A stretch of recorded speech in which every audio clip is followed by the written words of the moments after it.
Hello students, welcome to constant exam GK. इस video में chapter British सप्ताह का विस्तार, इस चैप्टर के पार्ट 4 वीडियो मैं आपके लिए लेकर आया हूं, जिसमें जितने भी सेलेक्टिव क्वेश्चंस बन सकते हैं उन सभी को मैं इस वीडियो में कवर करूंगा और विद फैक्ट्स सभी क्वेश्चन को समझाऊंगा, जो कि आपके एग्ज़ाम पॉइंट ऑफ व्यू से काफ़ी इंपॉर्टेंट हैं। तो हर एक क्वेश्चन को बिना स्किप किए वीडियो पूरा देखिएगा और हर एक क्वेश्चन का आंसर खुद करने की कोशिश करिएगा, जिससे आप खुद को भी एनालाइज कर सकें। तो चलिए बिना टाइम वेस्ट किए वीडियो करते हैं स्टार्ट। पहला क्वेश्चन, किस इतिहासकार ने 1765 ईस्वी से 1772 ईस्वी तक कंपनी के राज्य को द्वैत शासन काल को डाकुओं के राज्य की संज्ञा दी? Option B K M. पडिक्कर ने। नेक्स्ट, सुरक्षा प्रकोष्ठ नीति संबंधित है? ऑप्शन डी लॉर्ड हेस्टिंग्स से संबंधित है। इस नीति का उद्देश्य ब्रिटिश क्षेत्रों की सुरक्षा के लिए पड़ोसी के मोर्चे की रक्षा करना था। इस प्रकार कंपनी के सीमाओं की रक्षा के लिए बफर जोन बनाए गए थे और जिन राज्यों को नीति के तहत लाया गया था उन्हें सैन्य सहायता का आश्वासन दिया गया था, लेकिन उन्हें सेना की लागत स्वयं वहन करना पड़ रहा था। नेक्स्ट क्वेश्चन, तथाकथित कुशासन के आधार पर किस गवर्नर जनरल ने मैसूर राज्य के प्रशासन को ले लिया था? Right answer option C Lord William Bentinck ने।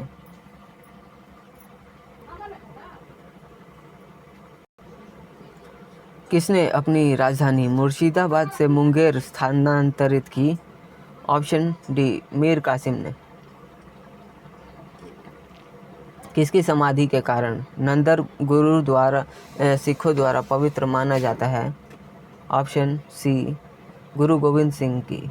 गुरु गोविंद सिंह की समाधि महाराष्ट्र में नांदेड़ शहर में स्थित है, क्योंकि ऐसा माना जाता है कि उन्होंने इसी स्थान पर अपना प्राण त्यागा था और शहर में एक गुरुद्वारा बनाया गया है जिसमें समाधि भी है और हजूर साहिब नाम से भी इसका नाम से चलता है। ये गुरुद्वारा हजूर साहिब के नाम से चलाया जाता है। नेक्स्ट क्वेश्चन, इलाहाबाद की संधि के बाद रॉबर्ट क्लाइव ने मुर्शिदाबाद का उप दीवान किसे बनाया था? ऑप्शन ए मोहम्मद रजा खान को। जी हाँ, इस संधि पर रॉबर्ट क्लाइव और अवध के नवाब शुजाउद्दौला ने 16 अगस्त 1765 को हस्ताक्षर किया था और इस संधि के तहत मुगल सम्राट शाह आलम ने रॉबर्ट क्लाइव को बंगाल सूबा में एकत्र करने का अधिकार दिया था। इस संधि ने भारत में अंग्रेजों की राजनीतिक और संवैधानिक भागीदारी को भी चिन्हित किया था। बक्सर के युद्ध के समय दिल्ली का शासक कौन था? ऑप्शन डी शाह आलम द्वितीय।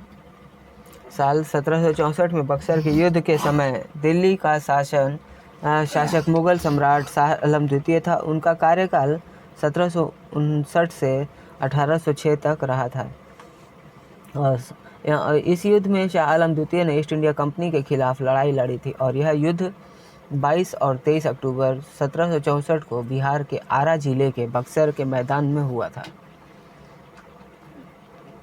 किसके शासनकाल में ब्लैक होल दुर्घटना घटित हुई थी? Option A Siraj-ud-Daulah. जी हाँ, ब्लैक होल के नाम से प्रसिद्ध घटना सिराजुद्दौला के शासनकाल में हुआ था। युद्ध के 146 ब्रिटिश कैदियों को रात भर बहुत छोटे कमरे में कैद कर दिया था और 146 से 123 की मौत दम घुटने के कारण और गर्मी के कारण हो गई थी। ब्लैक होल त्रासदी फोर्ट विलियम कलकत्ता में हुई थी। नेक्स्ट क्वेश्चन, सिखों के अंतिम गुरु कौन थे? राइट आंसर ऑप्शन बी गुरु गोविंद सिंह। इसे गुरु ग्रंथ साहिब सिख समुदाय का एक धार्मिक ग्रंथ है और इस धार्मिक ग्रंथ नहीं बल्कि सिख धर्म का अंतिम और जीवित गुरु भी माना जाता है। 10वें गुरु गोविंद सिंह ने वर्ष 1708 में अपनी मृत्यु से पहले यह घोषणा की थी कि उनके बाद कोई भी व्यक्ति गुरु नहीं होगा और गुरु ग्रंथ साहिब आखिरी गुरु होंगे। नेक्स्ट क्वेश्चन, ब्रिटिश भारतीय राज्य क्षेत्र का अंतिम प्रमुख विस्तार हुआ? Right answer option B Dalhousie के समय से। ब्रिटिश भारतीय राज्य क्षेत्र का अंतिम प्रमुख विस्तार लॉर्ड डलहौजी के कार्यकाल में हुआ था।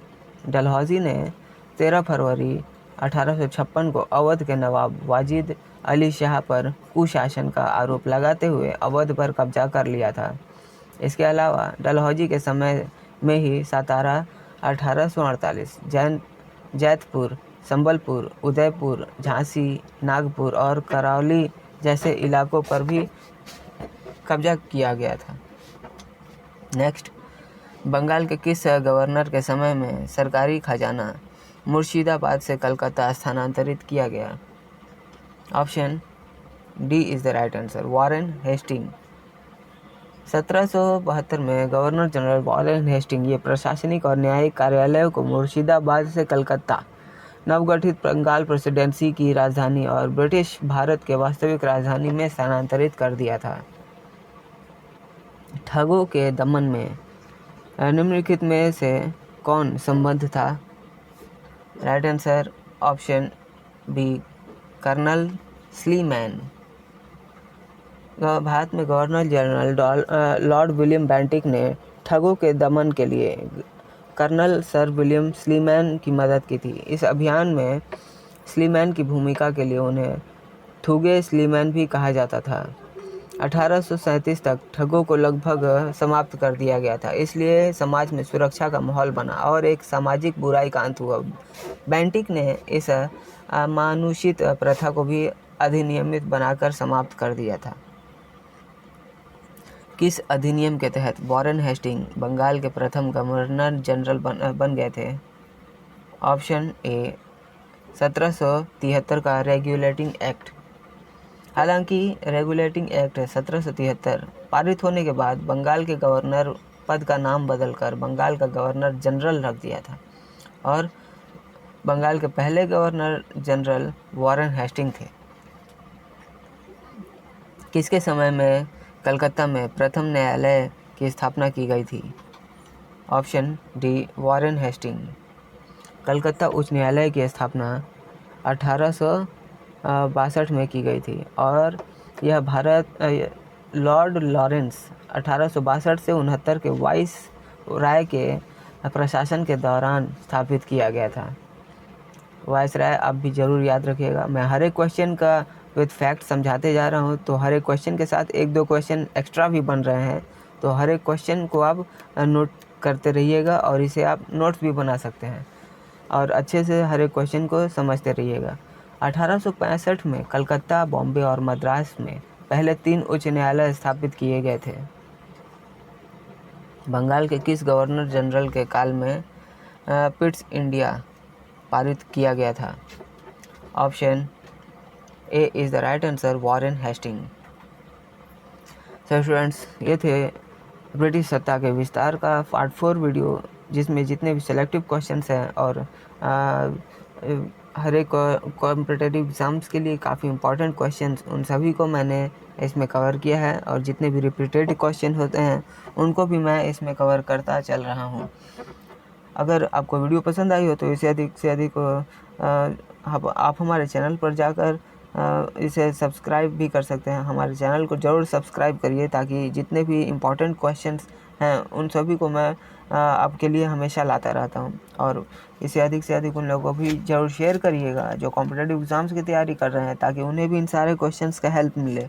तो मिलते हैं नेक्स्ट वीडियो में, तब तक के लिए कीप वॉचिंग, कीप प्रिपेयरिंग।